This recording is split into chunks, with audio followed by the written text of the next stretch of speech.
राग द्वेष, लोभ शोक मोह भय, मद मान अपमान, दूसरों के गुणों में दोष निकालना, छल हिंसा, दूसरों की उन्नति देखकर जलना, ईर्ष्या, तृष्णा, प्रमाद, भूख और नींद, ये शत्रु हैं। इन पर विजय प्राप्त करना चाहिए। साधन में चलने पर ये बड़ी बाधा पहुंचाते हैं। फिर सुन लो, राग, किसी भी शरीर से अत्यंत प्रेम हो जाना राग कहते हैं। यही राग जब भगवान की तरफ लगता है तो अनुराग कहा जाता है, और यही राग जब शरीरों की तरफ लगता है तो बहुत बंधन कारक होता है। जैसे हिरण से राग हो गया तो अगला जन्म हिरण का, और जब राग होता है और प्रतिकूल व्यवहार हो जाए तो फिर द्वेष हो जाता है। साधक इनसे बचे, राग और द्वेष से। ना किसी से अपनापन और ना किसी से द्वेष। द्वेष होगा तो जलते रहोगे, अपनापन होगा तो जलते रहोगे, दोनों तुम्हारे हृदय को जलाएंगे। और लोभ, धन का लोभ नहीं होना चाहिए। जब परमार्थ में चले हैं तो जैसे भगवान जीवन निर्वाह करे, धन की याचना नहीं करनी चाहिए, धन के लिए प्रयास नहीं करना चाहिए, धन का संकल्प भी नहीं बनाना चाहिए कि इतना धन आ जाए। नहीं, जो दे दें उसी से व्यवहार करो। शोक, कोई मर जाए मिट जाए, शोक नहीं करना चाहिए। शोक तभी नहीं होगा जब ये ज्ञान होगा कि इसका नाम मृत्यु लोक है, यहां जो जन्मा है वो मरेगा, अपने समय से मरेगा, जाएगा, यहां अपना कोई नहीं है। बहुत बुरी दशा हो जाती शोक में।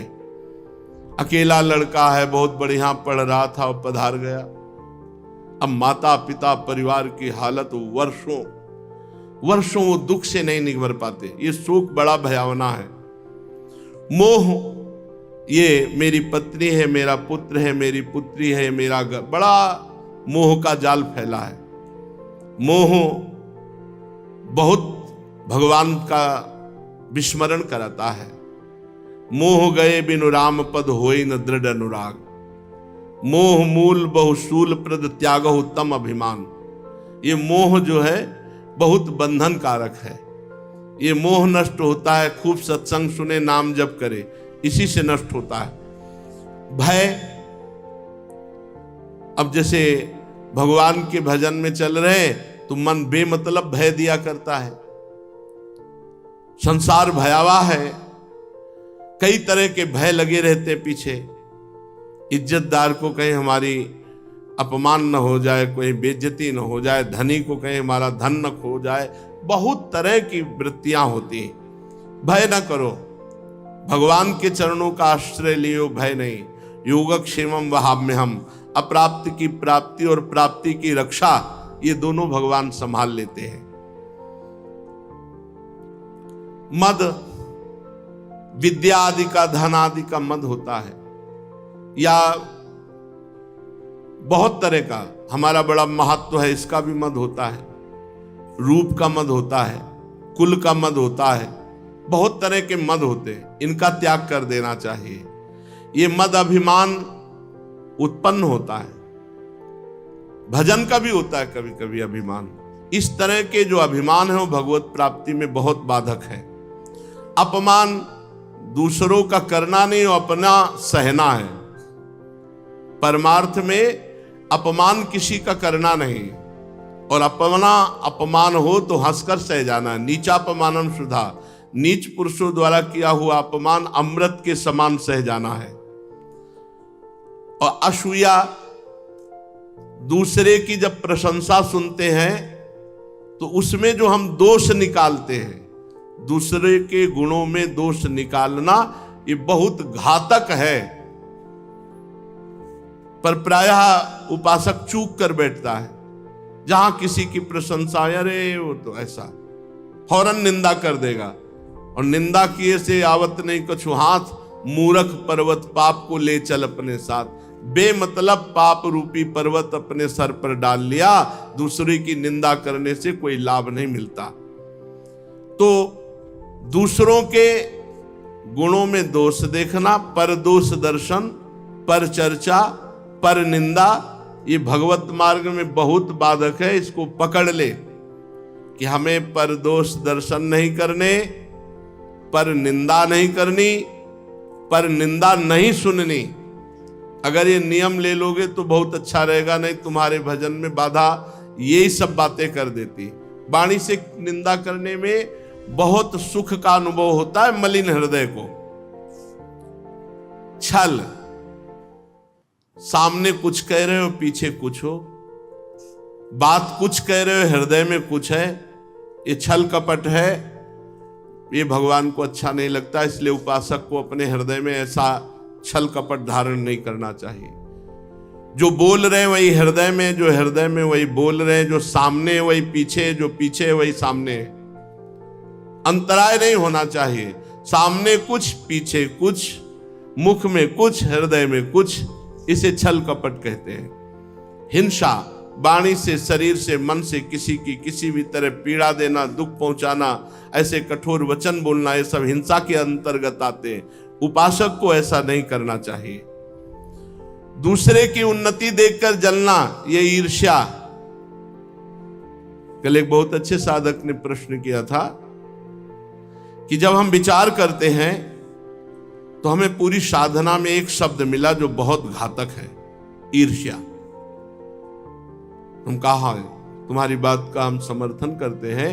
कबीर साहब जी ने कहा है कि कंचन तजना सहज है, सहज तिया का नेह, मान बड़ाई ईर्ष्या दुर्लभ तजनाए। दूसरे की बड़ाई सुनकर हृदय में जलन हो जाना, इसे ईर्ष्या कहते हैं। अरे यहां तक कि अपने से ज्यादा कोई भजन करता है तो उसे देखकर ईर्ष्या हो जाती है। बहुत ही ईर्ष्या घातक वस्तु है, बहुत घातक वस्तु है।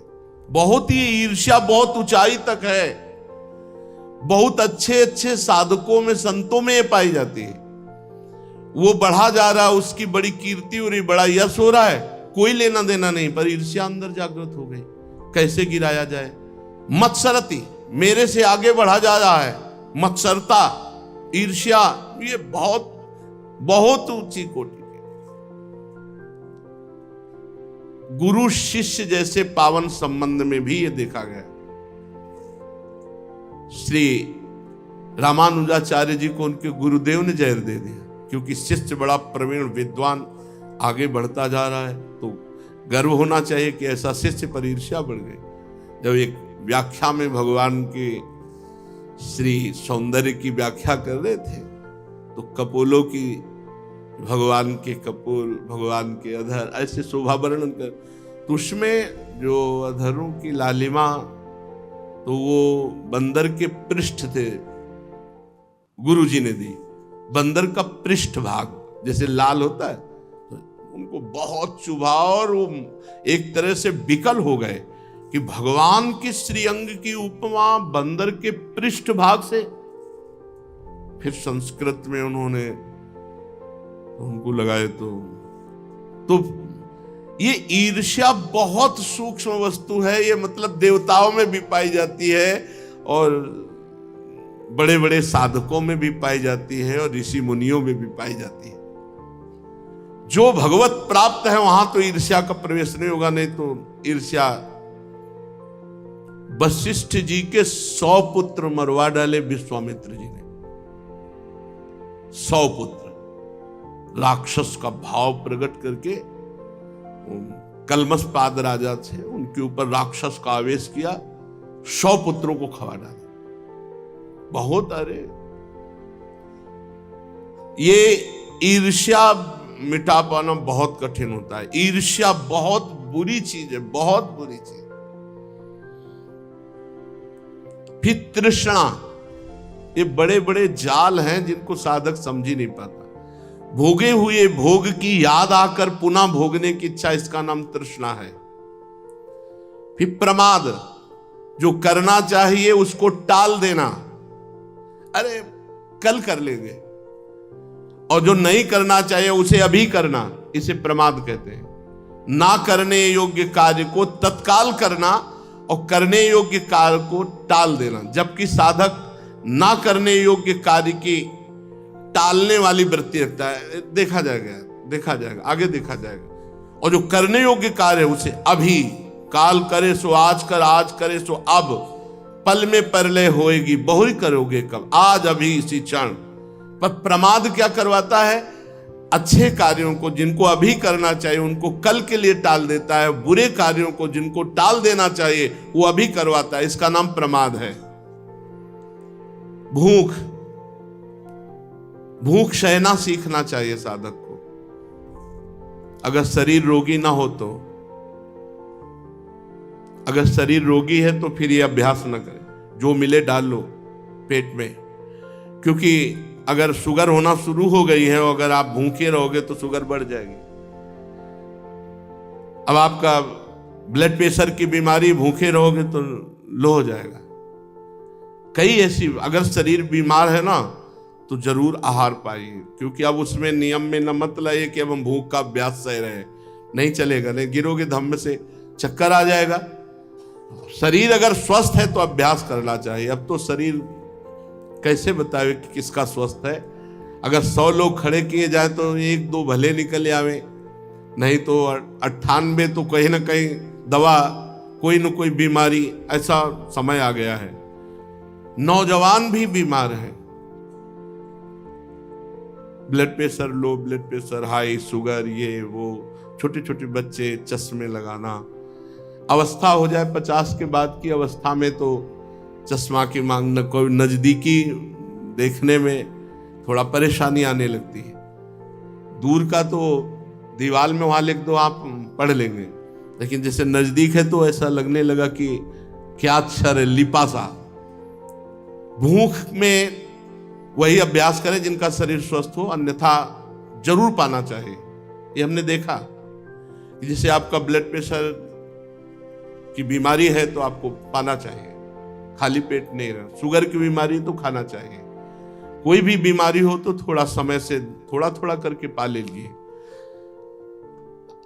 उसको ऐसे ले ले कि अब जहां 4 रोटी पाना है वहां 2 पा लीजिए, पर भूखा ना रहे जो इसका शरीर बीमार है। और नींद एक समय से लेना चाहिए, नींद का एक अभ्यास कर लेना चाहिए। और इस पर लड़ाई लड़नी होती है नींद से। नींद से अगर लड़ाई नहीं लड़ी ना तो बुढ़ापे में तो और आती है कस के। नींद पर विजय प्राप्त करनी चाहिए साधक को, और वो अभ्यास से होती है। गुरु आश्रम में जब प्रारंभ में थे तो वो अभ्यास के लिए आपको बता रहे हैं। 10 बजे शयन और 2 बजे उठा देते थे गुरुदेव भगवान। नई अवस्था 11, 12, 1, 2, 4 घंटे, और दोपहर में 1 घंटे विश्राम का समय देते, 1 घंटे सो जाओ, 5 घंटे शयन। धीरे धीरे धीरे धीरे धीरे उसको समय को कम करता चला जाए, धीरे धीरे धीरे 10-10 मिनट, 20-20 मिनट कम करता चला जाए। और नाम जप अगर नहीं करोगे तो ऐसे जागने से कोई फायदा नहीं है। भजन के लिए जागा जाता है, थोड़ी कि फिल्मी गाना सुन करके जाग जाओ, या ऐसे कान में लगाए हो इधर उधर के मोबाइल की बातें सुन के बोले जागते रहे। हम भी जगते हैं, 2 बजे रात तक जगते हैं और 10-11 बजे दिन तक सोते हैं। तो जगते तो लोग है ही हैं, पर वो भजन में थोड़ी जगते हैं। फालतू जगना है, वो फालतू जगना। नींद पर शासन करें। ये साधक के दुश्मन है। फिर सुन लो, राग, द्वेष, लोभ, शोक, मोह, भय, मद, मान, अपमान, दूसरे के गुणों में दोष निकालना, छल, हिंसा, दूसरे की उन्नति देखकर जलना, ईर्ष्या, तृष्णा, प्रमाद, भूख और नींद, ये शत्रु हैं, भगवत प्राप्ति होने में बाधा पहुंचाते हैं। रजोगुण और तमोगुण के कारण इनकी वृत्तियां टिकती हैं। यदि सतोगुण हो तो इनकी वृत्तियां नहीं टिकेंगी, स्फुरण होगा, वह नष्ट हो जाएंगी। ये मनुष्य शरीर रथ है, इसे अच्छी दिशा में चलाओ भाई, भगवत मार्ग में चलाओ, धर्म मार्ग में चलाओ, पाप की तरफ, अधर्म की तरफ, बुरे मार्ग की तरफ मत ले जाओ। इसमें बहुत शक्तियां विराजमान हैं तुम्हारे शरीर के अंतर्गत, जागृत करो उनको। गुरुदेव के चरण कमलों की सेवा पूजा से शान धराई हुई ज्ञान की तीखी तलवार लेकर सब गंदे बातों को काट दो। जितनी अभी बातें बताई गई इनको काट दो, राग द्वेष शोक मोह अभिमान सबको काट दो और अपने स्वरूप रूपी सिंहासन पर विराजमान हो जाओ। गुरुदेव के चरण कमल रूपी सेवा पूजा की शान धराई हुई ज्ञान की तीखी तलवार से सब दोषों को काट दो, फिर स्वरूप सिंहासन पर विराजमान हो जाओ और शांत भाव से शरीर छूटने का इंतजार करो। जब छूट जाए उसको कोई भय रहेगा? जो स्वरूप बोध महात्मा है, अगर साधन में तनिक भी प्रमाद किया तो इंद्रिय रूपी दुष्ट घोड़े गलत मार्ग पर ले जाएंगे। बुद्धि रूपी सारथी रथ के स्वामी को फंसा देगी उल्टे मार्ग में ले जाकर, और विषय रूपी लुटेरे सब कुछ लूट लेंगे और डाकू सारथी और घोड़ों सहित रथी को मृत्यु रूपी भयावने अंधकार इस संसार रूपी कुएं में गिरा देंगे। इसलिए बहुत सावधान होकर बुद्धि रूपी सारथी मन रूपी लगाम को खींचकर इंद्रिय रूपी घोड़ों को भगवत मार्ग में चलाए।